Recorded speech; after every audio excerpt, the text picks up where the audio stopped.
Benvenuti al Meteo. Anticiclone in rinforzo, ma non abbastanza per una netta stabilizzazione del tempo. Prevale il sole, ma con qualche acquazzone in agguato. Vediamo dunque il dettaglio. Sul Veneto contesto per lo più stabile, la grafica di mercoledì 5 maggio ci mostra una situazione buona, la giornata sarà caratterizzata infatti da un ampio soleggiamento. Aumento dell'instabilità a partire dal pomeriggio con addensamenti e locali rovesci sulle zone montane, pedemontane e sulla pianura più settentrionale. Non si esclude anche qualche isolato fenomeno altrove. Temperature stazionarie minime tra 5 e 11 gradi, valori massimi compresi invece tra i 17 e i 22 gradi all'incirca.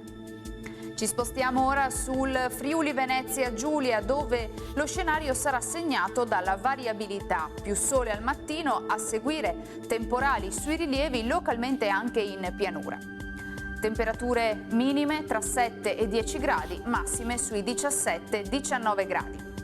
Infine ci spostiamo sul Trentino Alto Adige, anche qui avremo un'alternanza di momenti asciutti e soleggiati con qualche altro momento con qualche pioggia. Temperature minime intorno ai 6-7 gradi, massime sui 20-22 gradi all'incirca. Dal Meteo per ora è tutto, vi auguro come sempre un buon proseguimento in compagnia di Antenna 3.